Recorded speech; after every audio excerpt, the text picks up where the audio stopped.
back and forth. 775 is what's agreed upon, right? What's that called? It's a negotiation, but that's a meeting of the minds. We have basically a contract here for 775, right? Now, what is the appraiser's job in that deal?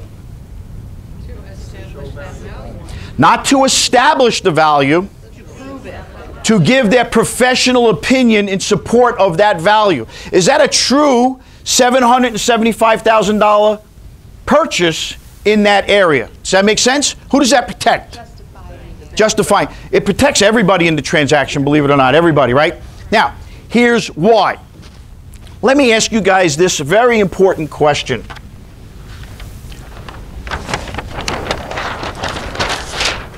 What determines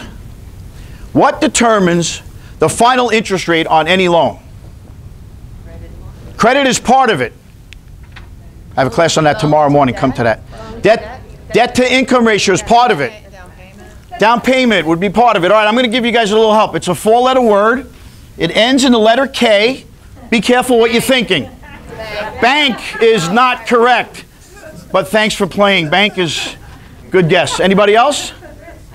Who said risk? Who said that? $1 coming your way. Look at that, huh? I like that. Risk is the correct answer.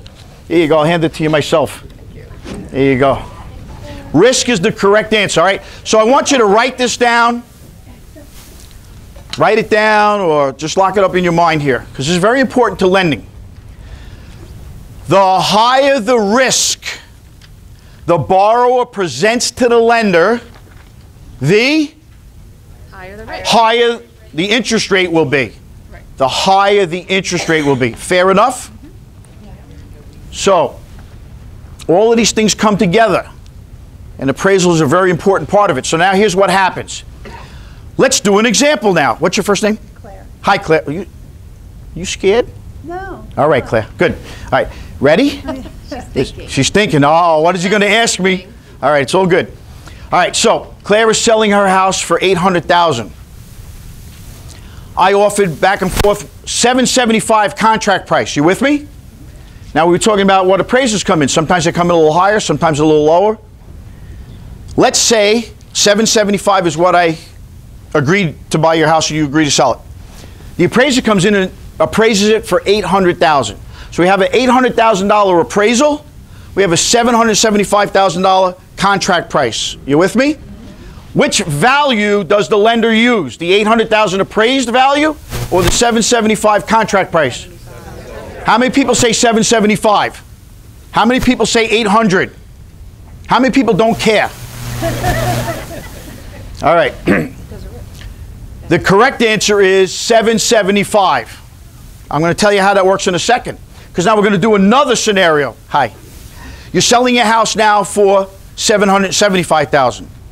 My wife says to me, I want that house. Let's offer as much, $800,000. Will you take $800,000 for your $775? You will. So we have a contract for $800,000. We have an appraisal that comes in for $775, the opposite. Do we use the $800,000 sales price? No. Do we use the $775 appraised value? Yes. Okay. It would be the $775 appraised value in that case. So the first time it was the contract price, the second time it was the appraised value. Can somebody tell me why? It does reduce the bank's risk, but why? So here's what happens. Loan to value is on qualifying. I'll teach you that later on today. This is all about risk, but the saying goes like this in a purchase transaction. The lender uses the lesser of the appraised value or the purchase price. The lesser of the appraised value or the purchase price. You liking that, huh? Yeah. What's your name? I'm sorry? Julio. Julia? Julio. Julio. Okay, I had to, that's why I asked you again. Sorry, Julio. Oh, she's going to punch me. Hi, Julio. Julio, how long are you in the business? Been investing over 20 years. 20. See, now that's a fit. Julio, I want to say thank you very much for being 20 years in business and going, wow, I could tell he learned something right there about how the banks do it. You never knew that before, right? So, An idea. yeah, you had an idea, but now I made it crystal clear for you, right? Okay, so getting back to risk, why do you think, Julio, that the lenders do that? I mean, we know about risk. I'm going to give you an example. You ready? So Julio and I, we grew up together. And we're angle shooters, you know. We look to do things, you know, that maybe aren't 100% legal all the time. You with me? You would be hanging out with us too, right? So Julio, we're looking to do things where we can make money. Look, I know you're in a convention center here with a lot of realtors and everything like that, and you're taking ethics classes, but I'm going to ask you a simple question. How many people here would do 1 year in jail for $10 million? I see 4 or 5 hands, which means I asked the wrong question. How many people would do 1 year in jail for $500 million? Yeah, see, a lot of hands went up there. So the question is this. Why is there a lot of fraud in real estate and in real estate lending and mortgage lending? I'll tell you. How many people have heard of the bank robber Willie Sutton from the 40s? Anybody ever hear of him? Okay. When they caught Willie Sutton, they asked him, Willie, why do you rob banks? And he said, because that's where the money's at. There's a lot of money in this business. That's why you have title people, you got credit checks. That's why we ask for so much identification on everything, because we want to make sure that people are who they are, right? So risk and people like will defraud for a lot of money, right? So Julio, you with me? Yes. I found out the other day, by the way, that this lender, name? Gil. Gil, Bank of Gil, will lend off of the contract price. Doesn't care about the appraisal. So you get more money. You have a $100,000 house. Let's do a contract for $1.1 million. And we'll bring our friend Lori as a straw buyer. We'll make up fake documents and everything, and we'll get it approved and everything like that, right? And doesn't matter the appraisal. He doesn't care. And we get a loan for $1 million. We're going to split that money up 3 ways. Pretty cool? Sounds good, right? Do you think that kind of stuff happens? Yeah. It does. Well, one of the people in the process that helps ensure that these fraudulent things don't happen are your appraisers. Now, I'm going to ask a question. I don't know what the answer is. I ask a lot of questions. I don't know what the answer is. Sometimes I think I know. No. Sometimes I learn something. And I'm going to have our appraisers answer this question for us. Oh, she's smiling. She doesn't know what the question is. Okay. You could say, I can neither confirm nor deny those allegations. Okay. It's all right. So, when you guys go out on appraisals, do you bring CMAs with you? Comps, right? Okay. What do the appraisers say to you? Some of them say thank you. Great. Now, I don't need them, right? I think some of them say thank you and don't use them. Right? Some of them say they don't use them. All kinds of things, right? Yes. Well, I also take a list of everything that my buyers have, or my sellers have put into the house in their ownership. So improvements and things like that, right? Okay, fair enough. And now, I tell them to put the things that the appraiser's not going to see walking in, like the chimney liner, new electric, new plumbing. fair enough. What's that? Care about them, the appraisers? Well, there are certain things called economic obsolescence, and there's also not physical obsolescence. It's functional. Thank you. I was testing her. She passed. Functional obsolescence. We're going to talk about that in a second. Okay. So those are all good things.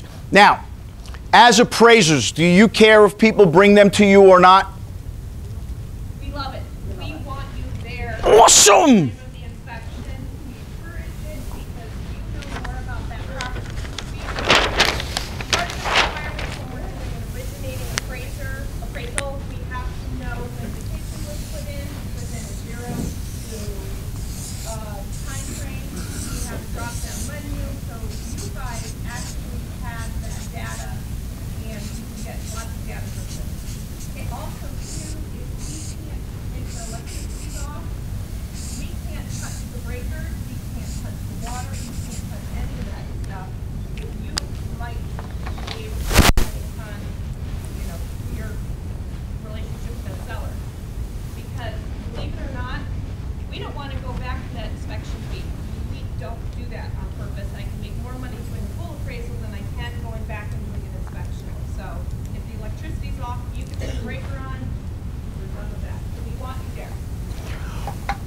Awesome. You heard it right from the top, right? You didn't hear it from me. You heard it from somebody that actually does this. Thank you so much. I think that's awesome. Anytime I have somebody that's a professional in their field, I love when they're in the class because then we find out right direct. You're not hearing it from me. You're hearing it from them. Fair enough?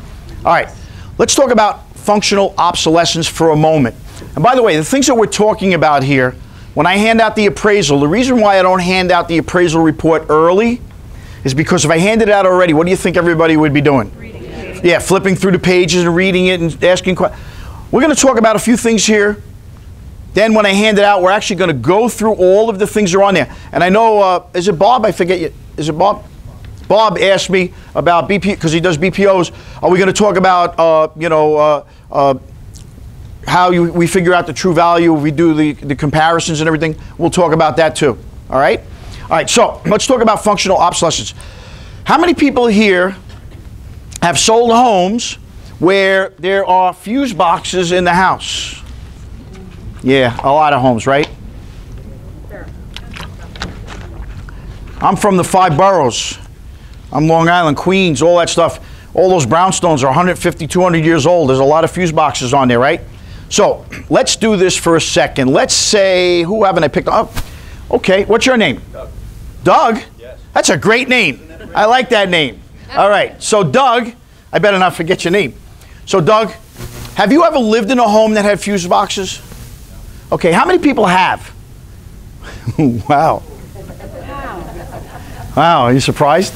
Yeah. All right, so Doug, this is just going to be you. I'm going to be asking just Doug, even though we've lived in a home with fuse boxes. Let's see what his answers are.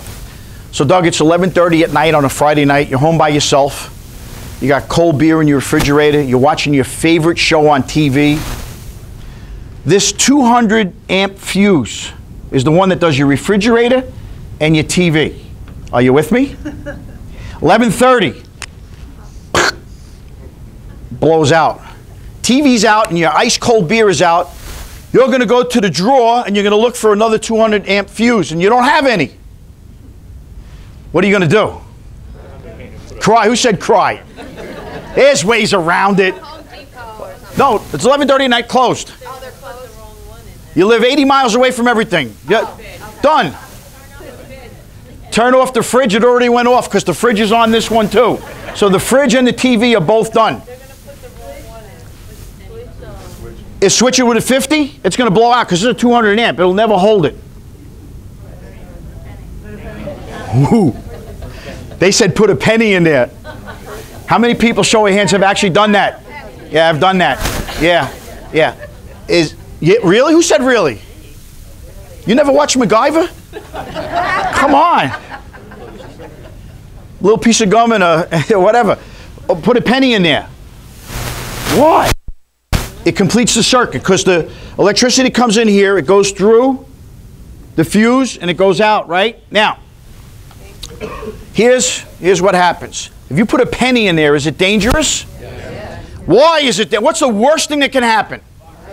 Wrong answer, fire. What's worse than that? Blows all the fuses? No, fire would be worse than blowing all the fuses. It'll work. Who said that? Yeah, and who dies in fires mostly? The elderly that people don't really care about too much because we're old. But children, would you agree that children? So animals, right? People that, so by jumping this, it's bad. Now look, how many people don't know what a fuse looks like? If you look at a fuse, it's like the bottom of a Coke bottle. It's like octangular, it's really thick. And it's got like a light bulb screw on it, right? So they're pretty hardy. If you look inside of those, there's actually a filament that goes like this. So when the electricity comes in, it goes through that filament and it goes out the other side. You with me? What happens is if it gets overloaded or something's wrong, that breaks. It breaks the circuit. Hence today we have things that are called circuit breakers. And how do circuit breakers get into the house? Going from fuse boxes. Well, here's what happens. Let's say that we're on a board for the local area here for housing. And we make decisions about what the housing rules are. We need to have 4-inch screws in here. We need to have this kind of tile on the roof. Are you with me? So we have our meeting, and we talk about statistics. What's your first name? Mike. So Mike says to us, last year in the township we had 4,000 home fires due to fuse boxes. Of those 4,000 fires, 700 people died, 300 children, whatever. It's pretty rough, right? And then we have, what's your name? Karen. Okay, she jumped right over you. Hi, how are you? She actually is an electrician, and she goes, hey, I just went to a convention and I learned that there's these things called circuit breakers, and it's about $1,500 more when you build a house or you're remodeling a house and you have to upgrade the electric. You put the circuit breaker in, and what happens is it's a plastic bar, it's going to click off. Now, if it clicks off, the person's got to come out, they got to click it all the way off, click it back on. They walk away, if it overheats, it's going to click off again. It's a really good safety feature, right? What's the one way you can get around